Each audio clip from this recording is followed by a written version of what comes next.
नौकरानी एक घर के लिए कितनी जरूरी होती है, आइए देखते हैं।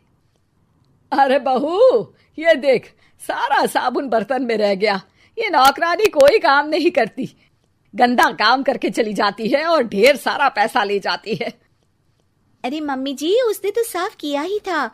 मेरे ही हाथ से इस ग्लास में सर्फ गिर गया था। अरे बस कर झूठी, उसे बचाने के लिए सारी जुगत लगा ले, लेकिन मैं तो इसे निकाल कर ही रहूंगी। हमारे जमाने में ना कोई नौकरानी थी और ना ही ये चिकने बर्तन। चूल्हे के जले बर्तनों को राख रगड़ कर साफ किया करती थी मैं। अरे माँ जी, मैं कहाँ बचा रही हूँ उसे। और वैसे भी आजकल नौकरानी जरूरत नहीं, स्टेटस सिंबल बन गया है। अब आप बताओ, मैं मुन्ना को नीचे घुमाने ले जाऊं तो लोगों से क्या बोलूं? झाड़ू पोछा खुद लगा रही हूँ। लोग सीधा यही पूछते हैं कि कौन सी नौकरानी काम कर रही है तेरे घर पर। अरे बस कर, ये भी कोई बात होती है? मम्मी जी, आप नहीं समझेंगी। शाम को नौकरानी घर आकर काम कर ही रही होती है कि सास को कहती है, माँ जी, एक बात बोलूं, बुरा न मानना। अरे वैसे तो मुझे तेरी शक्ल ही पसंद नहीं है, बात क्या खाक पसंद आएगी। अरे माँ जी, सुन तो लीजिए क्या कह रही है। तो मैंने कौन सा उसका मुंह पकड़ लिया है? अरे माँ जी, वो लाल साड़ी पहनती हो ना, ना पहना करो। सास का गुस्सा अब तो 7वें आसमान पर होता है। अरे वाह जी वाह, क्यों ना पहना करूं? और तू होती कौन है ये बताने वाली कि मैं क्या पहनूं क्या ना पहनूं? अरे माँ जी, पूरी बात तो सुन लो, वो बोलना क्या चाह रही है।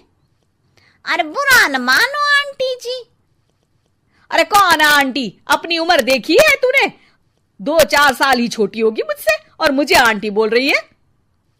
बहू सर पर हाथ रख लेती है। अरे अच्छी खासी उम्र दराज हो और आंटी ना बोलूं?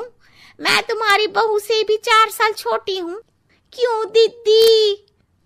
बोलती भी क्या, एक तरफ सास यानी पति की माँ, तो दूसरी तरफ नौकरानी जिसके बिना घर का काम नहीं चल सकता। वो दरअसल माँ जी की शादी भी बहुत जल्दी हो गई थी ना। अच्छा ये झगड़ा छोड़ो, ये बताओ तुम माँ जी को लाल साड़ी पहनने से क्यों मना कर रही हो? वो ना, इनकी उम्र की सारी औरतें सोसाइटी में इनके लिए बात करती हैं कि तुम्हारी सास बुढ़ी घोड़ी लाल लगाम है। बहू को ये सुनकर गुस्सा आ जाता है। अरे वाह वाह, कौन बोलता है जी? खुद क्या है यहाँ की औरतें, बाल सफेद लेकिन टाइट जींस और कोई कुछ भी पहने। अरे पहनना हमारा निजी हक है, किसी को कुछ हक नहीं बनता कि वो मेरी सास के लिए कुछ बोले। मैं आज ही जाकर माँ जी के लिए लाल जींस लेकर आऊंगी, फिर देखो कोई क्या बोलता है। अरे चुप लाल जींस। अरे सुन नौकरानी की बच्ची, जाकर बोल दे उन लोगों से कि उन लोगों की तरह मैं उड़ती नहीं फिरती हूँ घर बार छोड़कर। अपने बच्चों और नाती पोतों में मन लगाती हूँ, ना कि सारा दिन ताश के पत्तों में आंख गड़ाकर 3 पत्ती खेलूं। नौकरानी वहां से चली जाती है। वैसे बहू, नौकरानी के क्या फायदे हैं ये तो पता नहीं, लेकिन सबसे अच्छा तो ये कि पता चल जाता है कि कौन किसके लिए क्या बोल रहा है। सोसाइटी में तेरा नौकरानी रखने का इरादा बिल्कुल ठीक था। अगले दिन उन लोगों के घर की बेल बजती है। बहू दरवाजा खोलती है कि सामने कुछ औरतें खड़ी होती हैं। अरे बहू, कहाँ है तेरी सास? बुला जरा।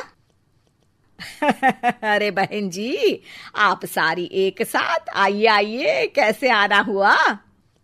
अरे 3 पत्ते खेलने आई हैं, क्यों खेलोगी? क्यों नहीं, वैसे भी बड़े दिन हो गए, एंटरटेनमेंट हुआ नहीं।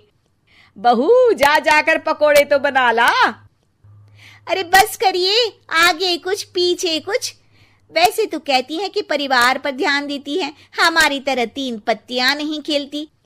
हमने कौन सा परिवार छोड़ दिया? सास सक पका जाती है। अब ये किसने कहा? मैं तो कहती हूँ कि मैं भी थोड़ा बाहर निकलूं। आपने ही तो कमला नौकरानी से ये सारी बात की थी। सास और बहू को अब सारी कहानी समझ आ जाती है कि सोसाइटी की औरतें क्यों भड़क रही हैं। माफ करिए आंटी, मैं छोटी हूँ, लेकिन फिर भी पहले तो आप लोगों ने माँ की लाल साड़ी का मजाक उड़ाया था ना। हाँ हाँ, उड़ाया था, लेकिन उससे पहले तो तुम लोगों ने हमारी जीन्स के बारे में बात की थी। अरे क्यों ना पहने हम जीन्स, तुम्हारे पैसों की थोड़ी ना है। सास और बहू सर पकड़कर बैठ जाती है। देखा बहू, ये खेल कर गई तेरी नौकरानी, यहाँ की बात वहां तो वहां की बात यहाँ। दोनों किसी तरह औरतों को समझा बुझाकर घर भेजती है और कसम खाती है कि नौकरानी को नौकरानी ही रहने देंगी।